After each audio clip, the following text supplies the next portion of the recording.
Oh, Jake, good timing. Do you have a moment? On the last day of the new employee training, I was stopped by Kevin from the HR department. Sure, let's head to the break room. Kevin's story was this. There's a promising new female employee among this year's recruits. He advised me to make sure she doesn't quit. This year, take good care of her. The sales promotion department loses new recruits within months every year. Indeed, Kevin was right. I knew the reason why. It was because of the unreasonable demands and harassment by our manager, Bruce, which quickly demotivated the new recruits, leading them to resign. Something had to be done. If this continued, we wouldn't be able to nurture our juniors. I need to take good care of them, I thought to myself. A few days later, just as Kevin said, a new recruit named Emily was assigned to the sales promotion department. I've been assigned here as of today. I'm Emily. Nice to meet you. As she introduced herself, Bruce was sizing her up, which worried me. I decided to take the initiative. Bruce, may I be responsible for Emily's training? Bruce seemed a bit surprised, but then said with a smirk, "All right, Jake, I'll leave her training to you." Emily, sorry to ask so soon, but could you come with me? The first place I took her was to the sweets division of the product development department. The chief, Sarah, greeted us. Jake, as enthusiastic as ever, I see. And who's this? Oh, she's Emily, a new recruit this year. We'll probably be needing your help a lot. I introduced her. I've been assigned to the sales promotion department. My name is Emily. Pleased to meet you. She bowed politely. Yes, her greeting was spot on. We were shown the new products the sweets division had released over the past year. As sales promotion folks, we have to answer any questions perfectly when we present new products to clients. Emily looked intrigued. Does that lead to contracts? Well, yes. Have you looked over the materials? Yes. Her energetic response prompted me to ask her a few questions. Then, pretend I'm a client's purchasing agent. What's the selling point of the cheesecake we're releasing in May? It's a low-sugar, 75% reduced sugar raw chocolate rare cheesecake that's delicious despite not using sugar. And what are the countries of origin for the cream cheese and the raw chocolate used in this cheesecake? The country of origin. Do I need to remember that too? Emily looked puzzled. Well, yes. These days, due to food fraud issues and a focus on food safety, people do ask about the country of origin and where it's made. After I explained this, Emily started reading the document again. Just as Kevin said, Emily has potential. Watching her, I thought so. Among the new recruits who only do what they're told, she was very motivated. From the next day, we started visiting our clients' retail stores. It's often said that new recruits these days don't take notes, but Emily was different. Our company is a food manufacturing company that supplies sweets and deli food to supermarkets we have exclusive contracts with. I decided to take Emily with me to visit 17 supermarkets within the state, 2 or 3 stores every day. She was eager and dedicated to her work, and I seriously started thinking about nurturing her talent. Because I was taking Emily out every day, Bruce lost his chance to harass her. I wasn't sure what kind of harassment Bruce might do. For now, I thought I had to be careful until Emily gained enough skills. Then, I kept taking Emily to stores every day, teaching her the job each time. Emily, today I'll teach you 3 important things as a sales promotion person. First, always keep up to date with the product development department. Second, always know the best-selling items in each store you're responsible for. Third, don't try to solve problems alone when something happens. I thought Emily already understood the importance of reporting, communicating, and consulting, which is like the lifeblood of our company organization. Then, one day, a call came from a client. Hey, Jake, about that order error from your side. How are you going to handle it? What? An order error? I hadn't heard anything about that. I was momentarily stunned on the phone. Hey, Jake, are you listening? Yes, sorry about that. I'll check and get back to you right away. After ending the call, I immediately called for Emily. I just got a call from the store manager. What's this about an order error? Her face turned pale. Well, actually, according to Emily, 3 days ago, when she returned from an external visit, there was a message note on her desk. The note said to deliver 300 strawberry tarts, a new product for the month, to the store. In the note, I asked, she took it out of her desk drawer. Since there's no name of who took the call, it's hard to know who wrote it, right? Yes. What do you think you should have done in that case? Should I have checked who wrote it? She answered in a low voice. Well, yes, or maybe you should have confirmed with the store manager if this order was correct. Yes. Her face turned even paler, and her voice lost its strength. But I had to address the important issue, so I continued. Emily, why didn't you report it as soon as you found out about the order mistake? As I said this, she looked even more pale and said in an even smaller voice, I'm sorry.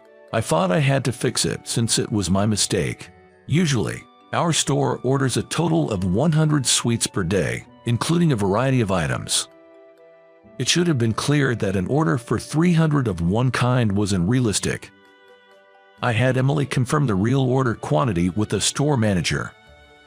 After she finished the call, she looked almost in tears. I'm sorry, it's supposed to be 30 pieces. I thought so, a digit off.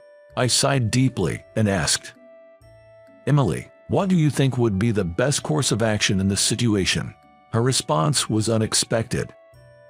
I'm sorry, I'll pay for the excess myself. What? You're going to buy 270 pieces? Yes.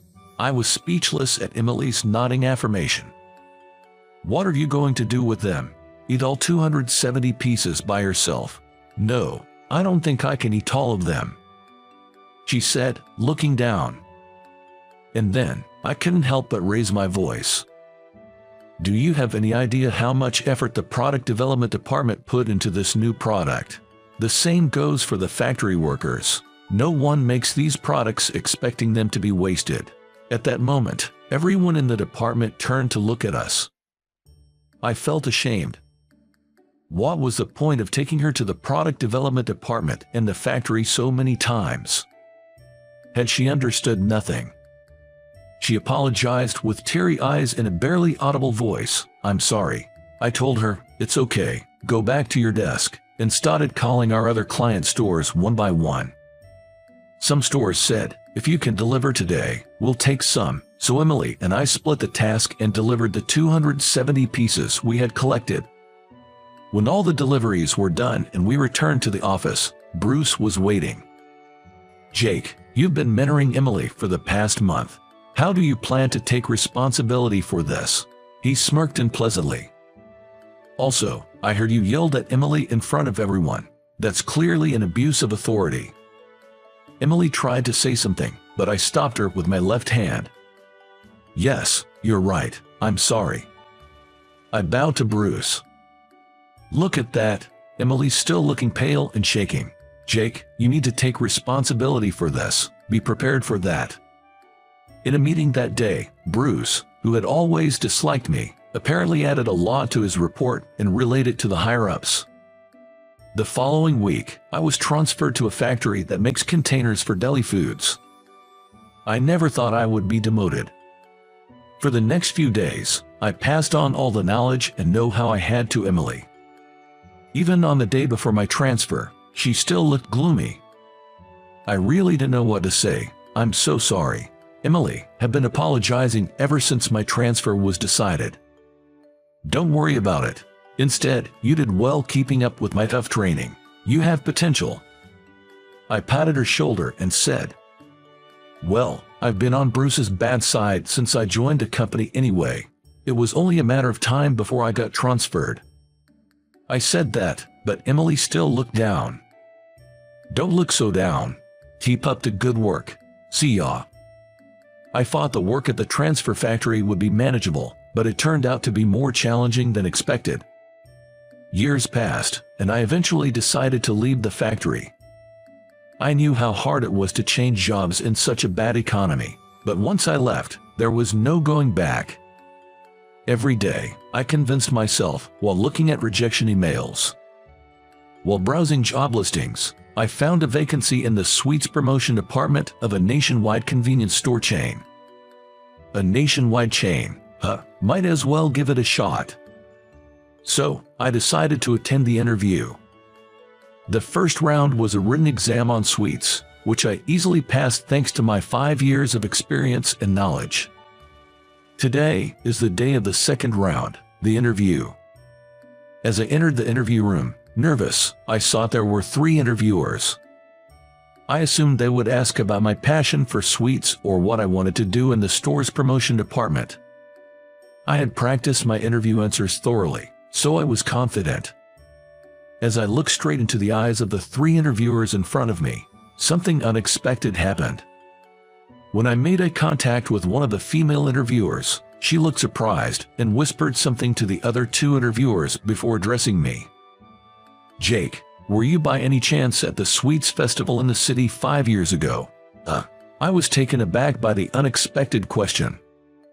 "Yes, I did attend that event in my first year at my previous company," I replied, and the female interviewer smiled happily and said to me, "I was there too. To be honest, I wanted you for our team back then." Confused, I stared at her. "I still vividly remember your responses during that event. All the representatives from various companies could answer about the taste and shape of the new sweets, but you were the only one who perfectly answered about all the ingredients, their countries of origin, and why they were used in those proportions," she said excitedly. Yes, I was a new employee that year and was suddenly sent to the festival by my manager. I studied about sweets every day by visiting the product development department in the factory, so I could answer any question at that time, thanks to the staff and the factory manager. Then, one of the male interviewers said, "Wow, it's rare to find a newcomer who can do that much. Your motivation and hard work were what made it passable." As they said this one after another, I felt a bit embarrassed but also happy for the first time in a long while. When the interview ended, the female interviewer said, "Anyway, we want people with passion and the ability to work hard. We look forward to working with you." Phew, I got the job. I felt refreshed on my way home that day. Then came my first day at the new job. While I was giving my greeting at the morning meeting, I suddenly made eye contact with a beautiful woman with long hair. She looked surprised when she saw my face. To my astonishment, it was Emily, my former subordinate from my previous company. I was assigned to the sales promotion department, and there was Emily, now a manager, in the same team. Gone was her naive demeanor. She was now confidently managing her work. "Can't believe we're meeting here." Indeed, Emily apologized for the past while telling me what happened after I left. She started working independently, and apparently, Bruce began harassing her. Emily couldn't bear it anymore and left the company. She then had an interview with this company, which was then looking to fill a position. "Thanks to the training I received from you, Jake, I could easily answer all the interview questions. I even received compliments during the interview for being able to answer so thoroughly. Now, I'm even in charge of training new employees. I've always been grateful to you for everything. Looking forward to working with you again." She smiled happily and bowed deeply. And so, we began working together again, this time in different roles.